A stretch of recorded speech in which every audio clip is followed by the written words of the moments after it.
Bienvenido a El Areópago, un espacio para la libre discusión de ideas y el diálogo entre amigos y con una cerveza a la mano. Hola, Areopajitas, estamos aquí de nuevo.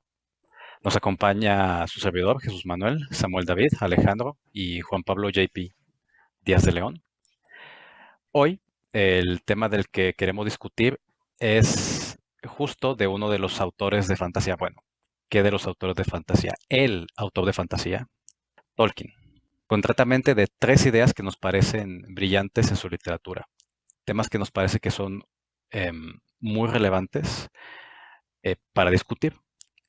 Como nosotros cuatro estamos familiarizados en distintos grados, pero ambos al menos de manera moderada con su mitología y con su entorno histórico y sus relaciones interpersonales, consideramos que sería de interés no solamente para nuestra audiencia, sino pues, como siempre, para el análisis intelectual. Entonces, las tres ideas con las que querríamos empezar son, primero, la manera en la que retrata el mal. Segundo, una idea que él tiene que se llama la idea de la subtracción y la máquina. Y tercero, una idea predominante más bien en El Señor de los Anillos y también en el resto de su mitología, pero principalmente en El Señor de los Anillos, que es esta de que el menor bien es superior al mayor mal. Empezando con la primera idea, el origen del mal. En Tolkien, él tiene una idea muy interesante. Si ustedes leen el Silmarillion, describe la atracción como una especie de concierto en el que Eru Ilúvatar, que en este caso es el dios eh, desde su mitología, que es tiene mucha, mucha inspiración en la tradición judio-cristiana, si no es que es el Yahvé mismo. Eh, Organiza a unas estaturas que en un principio son materiales, conocidas como valares, para crear una música que luego se transformará en la atracción. Inicialmente, de entre todos los ángeles existe uno, el más brillante, el más inteligente y el más virtuoso de todos, cuyo nombre es Melkor.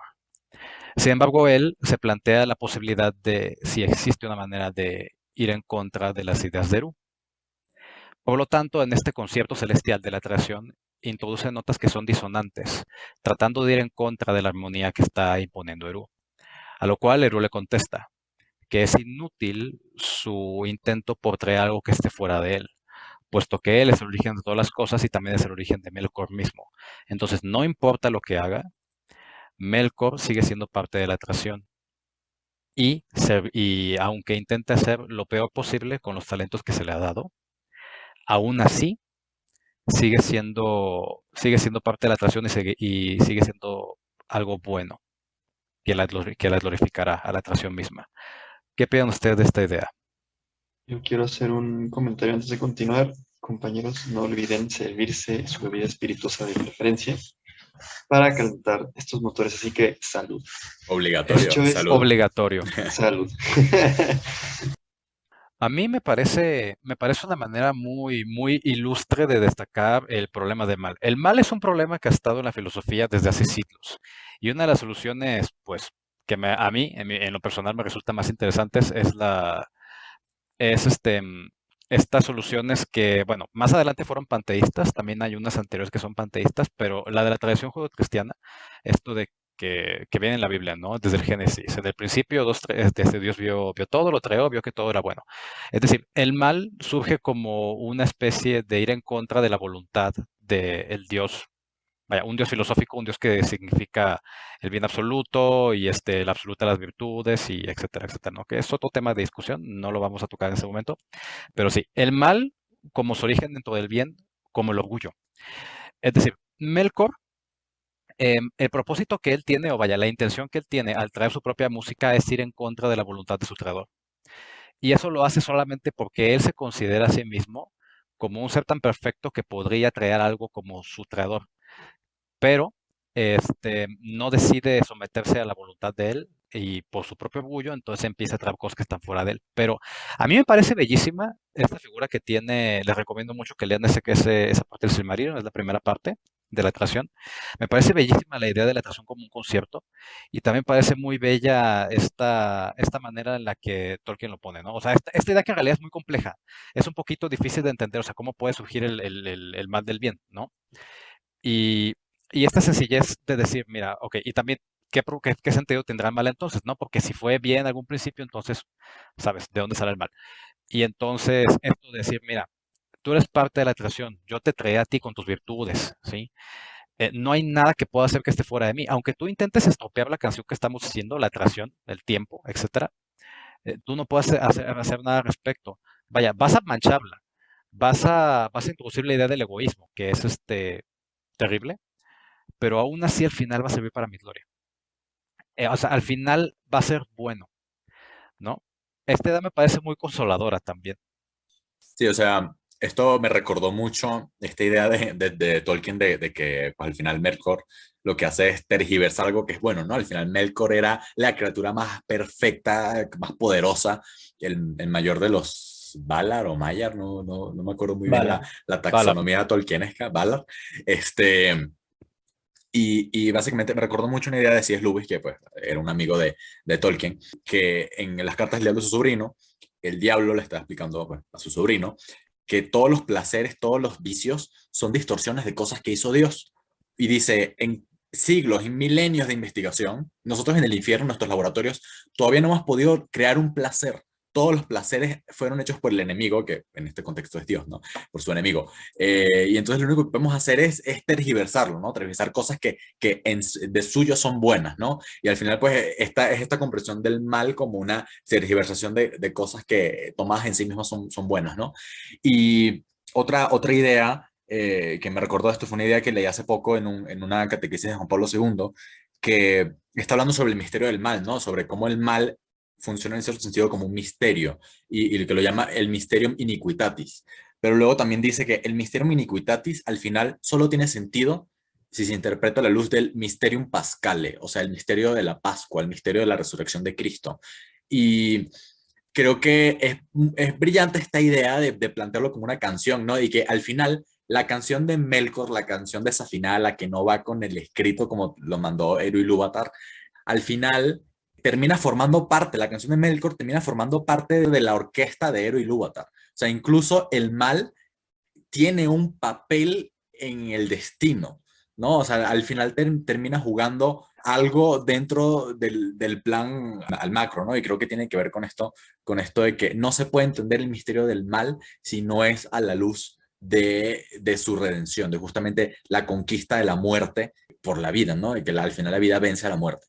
Otro punto interesante que continuando con la lectura, si ustedes la continúan, más adelante, Eru, para corregir, o vaya, para dar sentido a toda la armonía, incluso con las deshechuras que hizo Melkor, él crea a los humanoides, que bueno, son las varias razas que componen el universo de Tolkien, ¿no? Es Hobbit, humanos, los enanos que son hijos adoptivos en realidad, pero bueno, humanoides al final.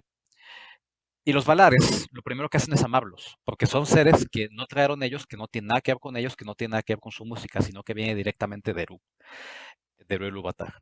Entonces se maravillan y dicen, wow, esto es una cosa que hizo nuestro creador, qué cosa tan hermosa y tan bella. En cambio, Melkor, cuando lo observa, eh, se consterna y dice, yo quiero dominar a estos seres, quiero imponer mi voluntad sobre ellos. Porque justo él, con el deseo de contrario, los deseos de Eru Ilúvatar, para él es una consecuencia natural de la manera en la que está pensando de su egoísmo. La necesidad de conquistar al menos una pequeña parte de Eru. Esta también me parece una alegoría excelente de pues vaya, de una entidad personal maligna, como tenemos en este mundo, pues, Satanás, ¿no? Yo, la verdad, no concuerdo completamente contigo, Manolo, con que Melkor quería ir en contra inicialmente de Eru Ilúvatar, sino más bien el mal en sí entró en su corazón, el orgullo, la soberbia, al saberse la criatura más perfecta que Ilúvatar pues creó, esa soberbia entró en él y con esa soberbia quiso aspirar a crear cosas perfectas como él. Y pues, sabemos que no lo consiguió. Ese pecado, podemos llamarle, hace que todo lo que cree sea, sea tergiversado, y pues eso lo frustra y pues todo lo que intenta crear está mal y no es lo que él quiere y esa frustración, yo creo que pues lo vuelve pues un poco más malo cada vez al ver que no puede ser igual que su creador y pues al final eh, todo lo que todo lo que puede hacer Melkor es destruir y corromper, como lo hace con los elfos, que no es una fuente, o sea, no está bien documentado de dónde vienen los orcos, pero algunas cosas que he leído indican que son elfos corrompidos. Entonces, pues hasta las creaciones mismas que Ilúvatar crea, pues vienen a ser un, un medio por el cual pues alguien malo, alguien que está ya corrompido en su ser, intenta hacer uso para llegar a lastimar, entre comillas, porque pues, no puede lastimar a Eru, y pues se vuelve se vuelve más amargado con el tiempo y pues por ende más malo. Sí, y qué bueno que me lo comentas, porque tienes razón. El hecho de que dé la impresión él de que está en contra de las intenciones de Eru es producto de lo que estoy diciendo, de su soberbia. Y ahorita que lo mencionas, eso tiene que ver con la idea que tenemos más adelante. Em, la idea de la subtracción y la máquina. Tolkien tiene una teoría. Él piensa que los seres humanos somos artistas. Vaya, eh, bueno, la idea es concreta de los artistas, pero puede aplicar para la mayoría de los seres humanos. Y los artistas, ¿qué es lo que hacen? Eh, crean dentro de la creación. Y lo hacen porque, a pesar de que somos elementos muy pequeños, o sea, vaya, estamos hechos a imagen y semejanza de nuestro creador, y una de las cosas que hace nuestro creador, pues es crear. Y a pesar de que nuestras creaciones obviamente no pueden ser ex nihilo, no pueden ser de la nada, y tienen otras muchas cosas que no pueden ser, de alguna manera también somos partícipes de aquella realidad. Vaya, nosotros no creamos, sino que subcreamos. Tomamos elementos de la realidad y los transformamos conforme a nuestro intelecto y a nuestro gusto para crear lo que nosotros consideramos como bello, ¿no? De manera más o menos perfecta, dependiendo del artista, pero todos somos partícipes de ello. Desde el estudiante de una facultad de lo que sea, haciendo sus apuntes, hasta eh, Tolkien mismo haciendo literatura, esto es una subtracción. Ahora, en el mundo de Tolkien en su mitología, es muy clara em, esta idea de que la magia es una alegoría de esta necesidad de subtracción. Los Valares tienen a su disposición herramientas que les da Eru, lo cual les permiten ir creando cosas y, bueno, subcreando cosas dentro del mismo universo que son buenas, ¿no? Y la máquina, que es otra concepción que también tiene Tolkien, es una cosa parecida a la subtracción, pero lo ve como una fuerza negativa y a veces en ocasiones incluso opuesta al acto sano de la subtracción. ¿Por qué? Porque la máquina, digo, hay que tomar esto con un montón de comillas, porque también por el contexto histórico en el que vivió Tolkien, las guerras mundiales, que él consideraba, pues, sabes, la maquinación vaya, la atracción de máquinas para someter a los seres humanos, etcétera, etcétera. Por eso él utiliza el término. Podemos llamarlo otro, pero ese es el término que utiliza, la máquina.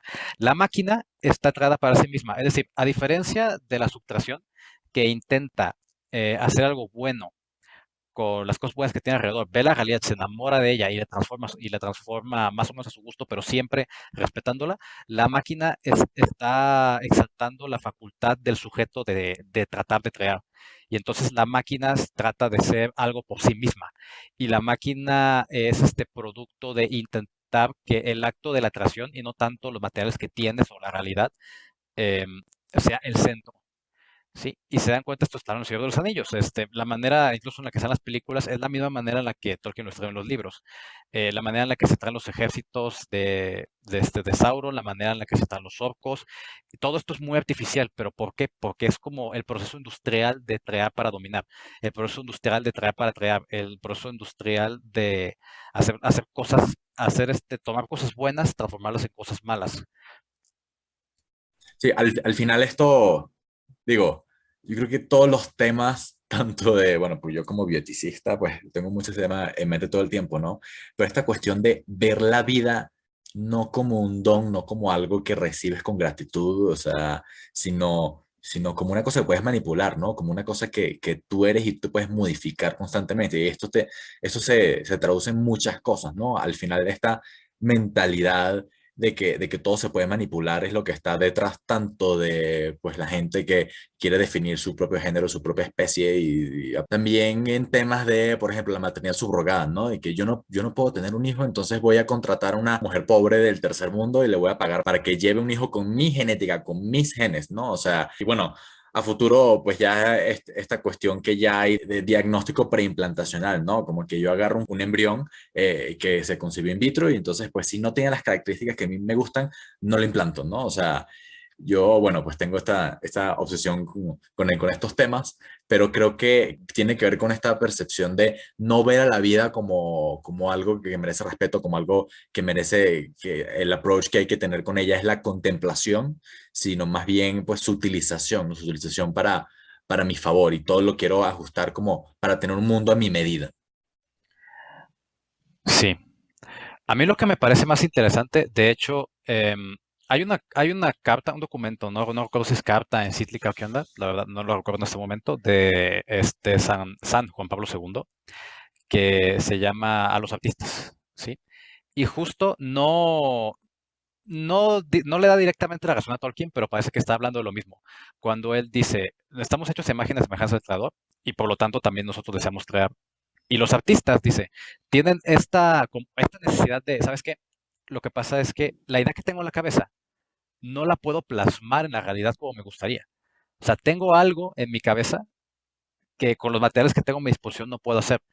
Y él dice San Juan Pablo, muy probablemente esta frustración es muy familiar para las personas que están familiarizadas con la vida espiritual, porque lo relacionan con la frustración de querer conseguir bien absoluto en esta vida, lo cual es imposible, ¿no? Y entonces, los artistas son partícipes de esta frustración. Y es curioso porque la persona que trae una máquina y la persona que es una subtradora están frustrados también. Ambos están frustrados, pero de una manera distinta.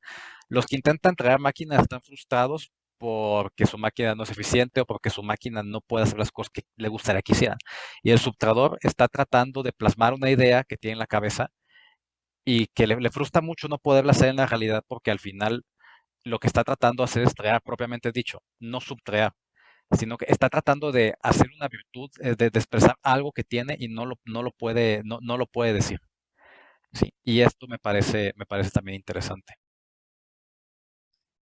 Y esto de la co-creación me recordó también el Papa San Pablo VI en Humanae Vitae habla de la reproducción como que nosotros cooperamos en la creación, ¿no? También es esta cuestión de somos co-creadores, o sea, no somos dueños de la vida, sino que, ok, Dios crea el ser humano, pero nosotros somos partícipes de esta obra. Y creo que esa es como la manera ordenada de percibir nuestra participación en el ser. Y lo que dices de la guerra, de que cómo Tolkien desarrolló, o sea, también es entender mucho cómo Tolkien todas sus ideas fue una cosa que lo desarrolló durante la guerra, ¿no? Y es que hace poco estaba leyendo que Estados Unidos, pues, o sea, ahorita en Ucrania le mandó millones de dólares en armamento a Ucrania y estaba viendo cuánto cuesta un solo misil Javelin. No solamente, o sea, un misil solamente, no el equipo, no el mantenimiento, no la capacitación, nada, solamente el misil. Un misil Javelin cuesta $175,000.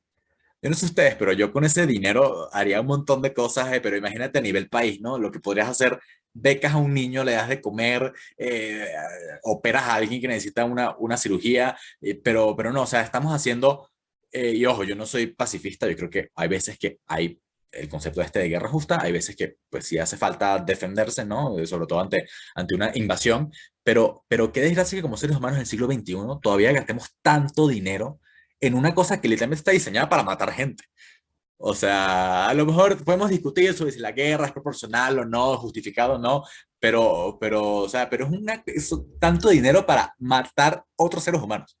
Y pues sí, o sea, entiendo cómo mucha gente puede asumir con estas cuestiones de la guerra y con esta lea Tolkien y pues puede asumir una perspectiva así súper ecológica, súper antitecnología, porque pues sí, o sea, el desarrollo humano, que es como se veía al principio de la modernidad, de que sí, simplemente con el desarrollo racional el ser humano va a llegar a una vida plena, en el siglo XX nos dio una cachetada en la cara que nos dijo, no, o sea, si tú desarrollas la tecnología y la parte racional sin desarrollar al mismo tiempo valores y comunidad y todo eso, pues al final puede ser contraproducente para el ser humano su propia racionalidad. Sí, es muy importante entender ese contexto para entender bueno, las razones que tenía Tolkien detrás de escribir cómo escribía y todo. Y de hecho, es bien curioso, pero cuando hablas el Silmarillion, que bueno, el Silmarillion más adelante es una recopilación que es su hijo, ¿no? Pero las ideas que él tenía originalmente y la manera en la que está construido y la manera en la que se lee, es una lectura extraordinariamente triste. O sea, todos se mueren, todas las guerras son inútiles, todo el mundo la lleva de perder. Y es hasta el Señor de los Anillos en los que viene esta parte que es como casi redentora, ¿no? Y es justo nuestra próxima idea. Los, el Señor de los Anillos, digo, esta quizás es una opinión personal, pero seguramente más de alguno está de acuerdo conmigo. Entre muchas cosas que podemos hablar de la trilogía, em, una idea que a mí me parece muy interesante y también más o menos explícita es que incluso una cantidad muy pequeña de bien es superior al mal. O sea, El Señor de los Anillos básicamente es una historia de la raza más humilde de entre todas las humildes, la que más sencilla es, pero es la que está más cercana al bien. Su humildad es la que las hace, lo que las hace más buenos. Y se dan cuenta, es muy clara esta idea de la contracción en comparación con la máquina cuando se ve los hobbits. Los hobbits, dice Tolkien, disfrutan de las cosas que crecen. Y la jardinería como una alegoría de la contracción a mí me parece también bellísima, porque es correcto. O sea, traer un hijo, traer una planta, bueno, hacerla crecer y etcétera, etcétera. em, es una cosa que es un ejemplo claro de la contracción. Vaya, esta planta no crece por mí, no, yo no la manipulo, yo no hago cosas, o sea, es por sí misma, pero yo tengo que cuidarla, tengo que tener cuidado para ser partícipe de su nacimiento, florecimiento. Desde ese momento ya nos dice, mira, esta raza es humilde, es pobre, pero está cercana al bien por esto. Y toda la historia del Señor de los Anillos, básicamente como el más, digamos, menos extraordinario, más bien, de los hobbits, junto con su compañía, son los que hacen los cambios más grandes en este mundo, a pesar de todas las fuerzas de la oscuridad que representa Sauron y todo su séquito, ¿no? Sí, yo eso también me acuerdo de un tema que creo que es según yo, es un término que acuñó el mismo Tolkien, o no sé si es como el género, que no sé exactamente quién acuñó esta palabra, pero es el tema de la eucatástrofe, ¿no? Que literalmente, pues en el mundo tolkienesco, cuando la trama está más así, más complicada, estado de guerra total, o sea, está todo súper fucked up, y creo que las películas también hacen un buen trabajo justamente en graficar esto cuando literalmente ya no hay ninguna otra salida, pasa algo, pasa un evento pequeño en el cual toda la historia cambia, ¿no? Por eso la parte de eucatástrofe, ¿no? O sea, un bien pequeño pasa y todo se revierte, ¿no? Y creo que también, pues tiene que ver con, hay una frase de Gandalf en El Hobbit que le preguntan como que, ¿por qué escogió a los hobbits, ¿no? Para hacer esta tarea, ¿no?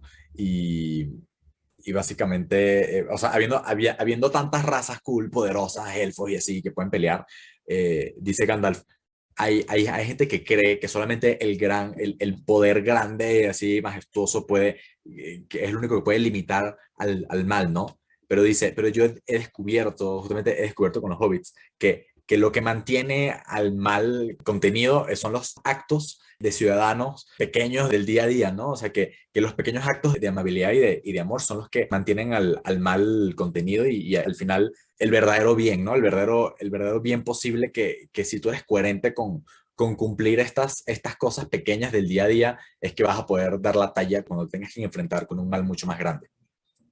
Yo creo que Tolkien usa esta alegoría de pues, la gente más pequeña haciendo o sea, haciendo algo y cambiando toda la historia para bien, es un claro ejemplo, o bueno, una alegoría, diría yo, que pues a nuestro mundo, de que cualquier acción bondadosa, cualquier acción de testimonio de la verdad, que todo testimonio de la verdad es bondadoso, es capaz de cambiar a otra persona. O sea, si yo le hago un bien a alguien más, puede causar un cambio en él para bien, ¿sabes? Lo puede hacer una persona más virtuosa simplemente porque tú hiciste un acto bondadoso hacia él. Y es interesante esta idea que tiene Tolkien porque es una que en un principio no tiene sentido, pero con la cosmovisión que se tiene, del que ya hablamos, del origen del mal en el bien, es bastante sensata. De hecho, es una consecuencia natural. Porque el mal entonces se convierte en una cosa que no tiene sentido y tiene condena a sí mismo. Es decir, eh, el mal intenta, vaya, es un intento por egoísmo de alejarse del bien. ¿Sí? Es un intento de exaltarse a sí mismo sobre el resto de las cosas. Pero como al final el mal ontológicamente tiene su origen en el bien y es partícipe del mismo bien, es incapaz de salirse del mismo. Y lo único que logra, vaya, no puede lograr, digo, en el gran esquema de las cosas, nada más que algo de manera personal. Es decir, el único cambio que se puede hacer no es en el mundo, sino es en el ejecutor del mal.